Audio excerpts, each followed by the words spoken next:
What's up, everybody? Godzilla Fan Freaks coming at you today with another review. And today we are going to be reviewing the Sci-fi revoltech Gigan.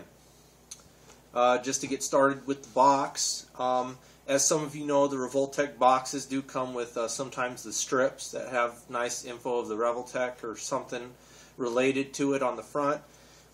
When mine got shipped, of course, not everyone's a perfect shipper, and it ended up getting torn, but it was still in the box. I'm glad. But I kept it. So here's the strip that usually goes around the box. I kept it just because of the nice little statue here of the Godzilla suit and the suit actor that I guess they had come out or was going to come out or be released or something. I've never really seen it, but this was a nice little strip to keep, and of course on the back you just have more info and merchandise from revoltech and all that stuff. But I kept the strip mainly just because of the front part here, which is very nice. So that's that, and of course your basic revoltech box. You got a nice pic here on the front of Gigan, pic here on the side, all different poses and stuff he comes with on the back. Information there, information there, information on the bottom, and then of course the best part of these boxes, which is the inside panel. All the pictures from Godzilla vs. Gigan plus information. Very nice window that shows the figure and everything else. Very nice revoltech box as always. Now onto the figure itself. Here's the Sci-fi revoltech Gigan. Right into detail and paint job. He is a very nice green color for his skin, nice gold for the scales, and a nice dull, not too shiny, but a dullish silver for his beak and his head horns and his hook hands and his feet, and of course his spikes on the tail and his end tail spike are a very nice dull silver color, not too shiny. Very nice shading around where the skin meets the silver in some areas, especially on the back of his head. Very nicely done. His red eye is a nice translucent, shiny red, and you can kind of see the detail on the inside of the eye. It's done perfectly. When the light hits it, you can see all the nice little detail. Looks like a nice gem and stuff.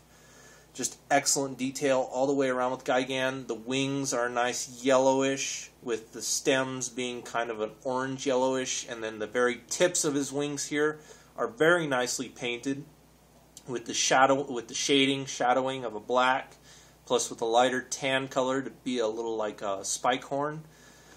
Just a very nice detail and paint job all around with revoltech Gigan. He just looks awesome. Scales all over his body where they show are nicely etched in no matter where they are.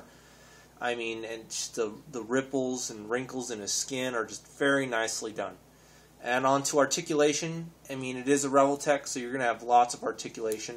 He has a neck joint there at the base that can look that far down, look that far up. Plus he has one here at the upper neck where the neck meets the head, where he could look about that far up, and he can almost look almost all the way down when you got both of them posed like that. Of course, his mandibles open. His mandibles have hinges, which is a very nice little piece of articulation. His mouth does open very nicely. More about detail. His teeth are very nicely done. And he even also has an inner beak on the roof of his mouth. Hopefully that shows up there on the camera. And his tongue is very nicely done. Very nicely just detailed all around. But back to articulation. He does have a joint in the shoulders. He has a joint kind of at the wrist here. And then at the elbow. So very nicely done there. He has a joint here at his thighs, pretty much at the waist. He has a very nice knee joint, and he has an ankle joint.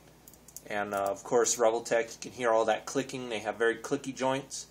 And then of course his tail can go about that straight. So I mean, you can have him in his flying form, or flying mode I should say, not really form, but his tail, you know, kind of goes up and down like that at a joint. His tail is like Anguirus's and Baragon. It is a very soft vinyl with the wire running through it, so you can bend it in all different directions. But I'm not going to do that just because I don't want this to eventually wear out and crack and stuff. So I'm just going to keep it straight. Of course, his wings are a very soft vinyl and bendable, so you can kind of bend them out like, you know, like so. Overall, revoltech Gigan is very nicely painted and detailed, and articulation is great.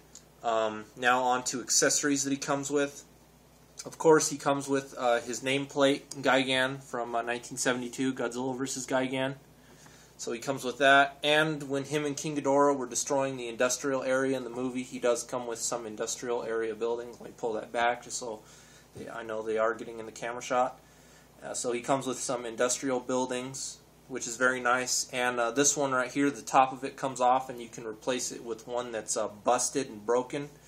So that's nice. Very nice accessories to come with Gigan. And what else can I say? Scale. He will mainly just scale in with other revoltechs. Sorry I don't have any others out of their boxes at this point. I forgot to do that.